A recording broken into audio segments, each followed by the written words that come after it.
Olá, minhas traças, sejam bem-vindos de volta a esse canal Leia Preta Leia, que durante o mês de setembro está fazendo vídeos especiais de livros do Stephen King. E a nossa resenha de hoje, eu não tenho livro físico, só o e-book, vai ser um dos livros clássicos do autor. Eu estou resenhando mais livros atuais dele, mais recentes, mas esse é um clássico de 1996, que inclusive é considerado por muitos como o melhor livro já escrito por ele, e sem dúvida para mim é a melhor adaptação feita para cinema, que é A Espera de um Milagre, de 96, como eu disse, que rapidamente foi adaptado para o cinema em 1999 com o Michael Clarke Duncan, que infelizmente já faleceu, no papel do John Coffey, que é nosso personagem, praticamente nosso personagem principal, que inclusive ganhou o Oscar de melhor ator coadjuvante pela sua personagem, e o Tom Hanks no papel do Paul Edgecombe, que é, digamos, o nosso narrador e ao mesmo tempo personagem principal, o nosso protagonista narrador, né? Mas antes da gente entrar na resenha por si, vou pedir você primeiro que se inscreva no canal, teclando no botãozinho de se inscrever, também deixa o like no símbolo da mãozinha e por fim tecla no sininho de notificação para você receber notificações de quando vídeos novos saírem. Outra, gostaria de avisar que esse vídeo é mais uma parceria com a editora Companhia das Letras e a editora Suma, que faz parte da Companhia das Letras e que é a editora que publica os livros do Stephen King no Brasil e tem publicado praticamente toda a bibliografia do autor, que tem mais de 60 livros. Também te convido a conhecer o projeto Leia Preta Leia nas redes sociais, @Leia Preta Leia, tanto no Instagram quanto no TikTok, e as informações estarão aqui no card de descrição. E sem mais delongas, vamos ao vídeo.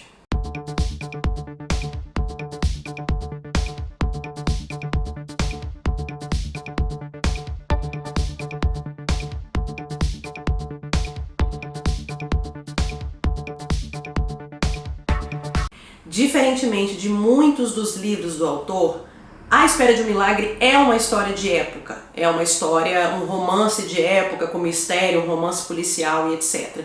E ele tem uma questão de sobrenatural, de coisas que não são desse planeta, por assim dizer, mas não é exatamente um livro sobre um mistério, ele é mais um romance mesmo, um drama, mas é um drama histórico, porque a história se passa ali no meio da Grande Depressão em 1933.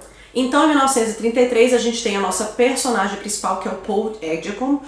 O Paul Edgecombe, ele é diretor do setor de execuções de uma penitenciária na região sul dos Estados Unidos. Então é um livro que passa nessa região sulista, muito racista, ali em meio da Grande Depressão. Vocês vão lembrar, né, teve o crack da Bolsa de 1929 e os Estados Unidos e o mundo como um todo passou por esse grande processo de empobrecimento geral da população, e é exatamente aonde vai se passar, e a taxa de criminalidade obviamente aumenta, porque no momento de desigualdades sociais muito grandes, a criminalidade aumenta, e o Paul Edgecombe e mais uns 4 policiais estão trabalhando especificamente, eles são carcereiros, nesse setor, que é a chamada A Última Milha, que eles chamam também de a Milha Verde. A Última Milha seria o corredor da morte. O chão da milha é um linóleo, um piso de linóleo de cor verde meio esmaecida. É justamente aonde ele trabalha, ele é o diretor responsável pelas execuções do corredor da morte. E o que é o corredor da morte, gente? Pra gente que é do Brasil, que não tem pena de morte, a gente não conhece muito. O corredor da morte é um lugar para onde o preso, o setor da penitenciária, para onde o preso que foi condenado à morte fica ali durante anos, às vezes, enquanto o processo dele passa, enquanto o advogado corre atrás de revogar, porque é justamente um corredor grande, onde tem células de cada lado, e no final desse corredor, no caso da Última Milha, teria a porta aonde vai para a câmara de execução. E eles estão no estado da Louisiana, que fica no sul dos Estados Unidos, é um estado sulista, e ali a pena de morte era feita pela cadeira elétrica, que é aquela cadeira horrorosa, que eu acho que eu nem sei se existe mais nos Estados Unidos, mas que alguns estados ainda faziam a execução desse preso, desse encarcerado, na cadeira elétrica. Então a gente começa primeiro. O Paul, ele é um senhor idoso de 100 e tantos anos, que ele está vivendo num lar para abrigo de idosos, um lar de asilo de idosos, e ele tem uma amiga, uma senhorinha, e ele começa a contar para essa senhora, a reminiscer, a ter as lembranças dessa época, mas principalmente do ano de 1933, porque foi o ano de John Coffey e das meninas gêmeas assassinadas. Esse foi um ano muito especial que ele vai contando para ela, que foi inclusive o ano do qual ele deixou de ser carcereiro. E aí ele nos conta várias histórias, é isso que é legal do livro. Antes da gente ficar sabendo de John Coffey, né, do negro John Coffey, ele vai contando várias histórias que aconteceram de pessoas que foram parar nesse corredor da morte, inclusive de mulheres que iam parar nesse corredor da morte. E ele conta, por exemplo, a história do francês Delacroix. Delacroix, ele é um americano de origem francesa, que é ali da região dos pântanos, né, eles chamam eles de Cajun, né? E ele é um cara que cometeu o seguinte crime: ele estuprou uma menina de 14 anos, uma criança, e aí ele matou a menina, tentou botar fogo no corpo da menina e incendiou o prédio dele todo, matando mais um monte de gente. Mas o Paul Edgecombe nos conta que o Delacroix é um francês de modos suaves, é uma pessoa que tem aquele pecado enorme, mas ele não é um bandido, um cara violento, que tem a violência no sangue. Ele cometeu um ato de violência muito grande, mas um ato isolado. Mas ele conhece também o Sr. Jingles. E quem é o Sr. Jingles? O Sr. Jingles é um rato. E a gente começa a conhecer essa personagem desde o início do livro, que é um rato camundongo que visita a Milha Verde, e ele tem várias coisas diferentes. Ele é uma espécie de um rato mágico, e ele não tem medo daqueles caras, ele come a comida que os caras oferecem, só que ele só obedece aos guardas fixos da linha verde, ele não obedece aos outros guardas que não são fixos. O Paul ali, ele supervisiona os oficiais que são seus grandes amigos, né, que é o Brutus Howard, o Dean Stanton e o Harry Terwilliger, e ele também tem que supervisionar um novo carcereiro, que é o Percy Wetmore, que é tipo o diabo, é um dessas pessoas super cruéis e super prepotentes, que ele praticamente arruma esse emprego para ele, que é um emprego, um pistolão, né, um emprego porque a tia dele é esposa do governador do estado, e o Percy fica ali apenas para usar das suas artimanhas para torturar aqueles presos que já estão numa situação muito complicada. E a postura dos guardas é sempre a pacificadora, porque esses caras estão sob pressão e no fim das contas eles vão ser assassinados ali pelo Estado e vão, em teoria, eles vão pagar o que eles devem para a sociedade. Então, assim, eles não acreditam que eles têm que torturar ainda mais aqueles presos. É uma visão bem interessante do sistema carcerário, né? Às vezes esses caras passaram por abusos indizíveis na penitenciária, mas é justamente no corredor da morte que eles vão ser tratados de forma digna e como seres humanos, porque é justamente ali que eles estão para dar os seus últimos passos em direção à morte, porque não deixa de ser um assassinato do Estado, né? E a gente conhece outros personagens até que a gente conhece o John Coffey. O John Coffey é um negro de 2 metros e tanto de altura, um homem imenso, e ele aparentemente é uma pessoa que tem algum tipo de deficiência intelectual. Ele é uma pessoa que tem dificuldade de aprendizado, ele tem um jeito de falar quase como se ele fosse uma criança. Ele é chamado inclusive de retardado, a expressão que é usada no livro, e o Paul, quando chega lá, ele vê aquele monstro, aquele homem abrutalhado, mas de uma pessoa muito sensível, que inclusive não gosta de ficar no escuro, que chora todas as noites, que pede sempre para a luz do corredor ficar acesa. E o Paul fica assim: gente, será que eles mandaram uma pessoa, né, um deficiente intelectual para cá? Será que esse cara cometeu algum crime? Até que o Paul descobre que o John está sendo acusado por um crime extremamente brutal. Ele foi condenado pelo assassinato e violência sexual de 2 meninas de 9 anos, 2 meninas gêmeas, que foram encontradas ensanguentadas nos braços dele. E ele chega lá nessa prisão, só que ele diz que sim, que ele é culpado porque ele tentou ajudar as meninas, mas ele não conseguiu. E o Paul não entende isso, mas ele entende que, pô, o cara pode ser deficiente intelectual, mas pode ter cometido aqueles crimes sim. Mas apesar disso, o John Coffey também não parece ser um cara que tem essa maldade. Até que chega um determinado detento chamado Billy the Kid, que esse sim é um cara extremamente mau. Ele foi condenado por um assalto que matou uma mulher grávida, e esse cara aí é, como eles dizem no livro, criança problema. O Billy the Kid vai dar tanta confusão, mas tanta confusão nessa milha, que vai praticamente justificar todo o trabalho que aqueles homens não tiveram na vida, convivendo com aqueles presos que estão no corredor da morte, com esse cara, que é um menino de 20 e poucos anos, mas abrutalhado, extremamente violento, criminoso de todos os tipos de crime que você puder imaginar. Então o livro se passa exatamente em todos os momentos em que a gente vai acompanhar essa vivência do corredor da morte e acompanhando cada um desses presos no seu caminho de serem executados, e você acaba tendo um pouco de empatia, porque você vê a questão do sistema encarcerado, você vê a questão da grande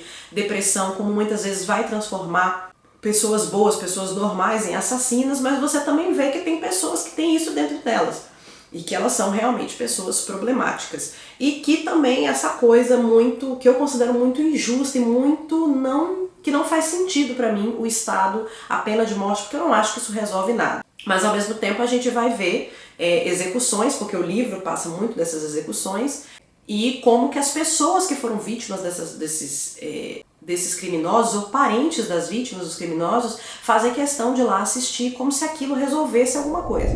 Mas o mais interessante é que a história não passa apenas no passado. Então a gente divide a narrativa entre o Paul Edgecombe de 100 anos, cento e tantos anos, que está vivendo nesse lar para idosos, embora seja um senhor lúcido, que consegue ali fazer suas coisas direito, mas é porque a gente entende que ele não tem família, ele não tem ninguém para cuidar dele, e ele vai contando o seu dia a dia no lar de idosos e, ao mesmo tempo, ele vai contando essa história do passado.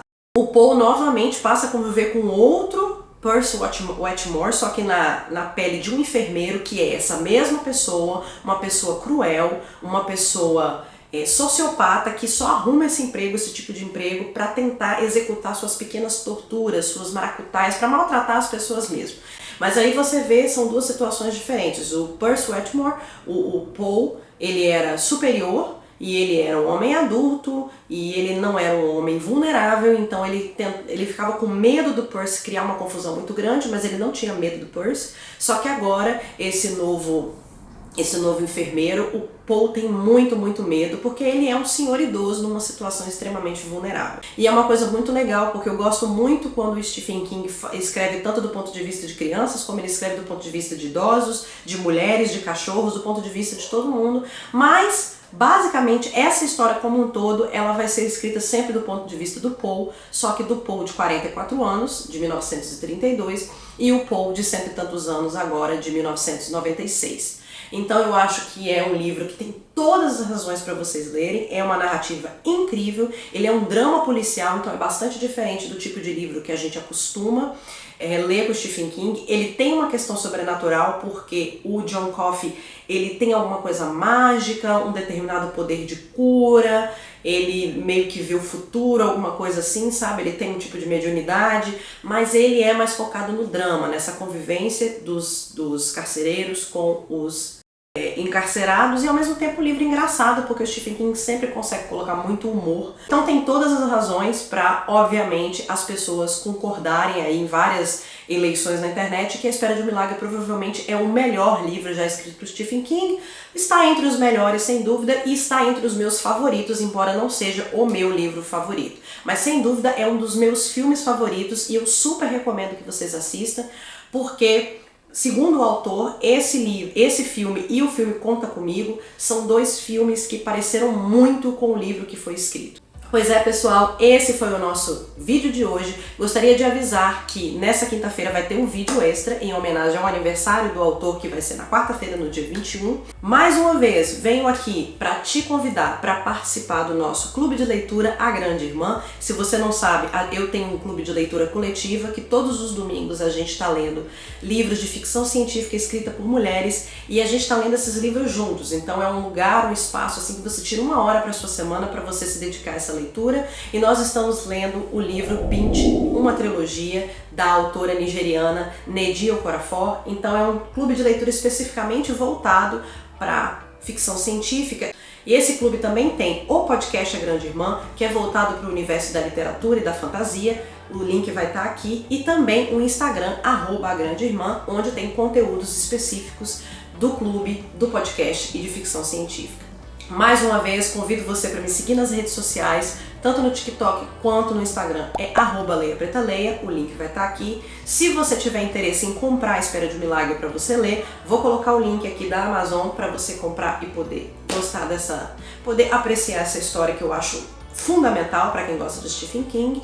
Mais uma vez, peço para você se inscrever no canal, deixar o seu like, compartilhar esse vídeo com quem você gosta.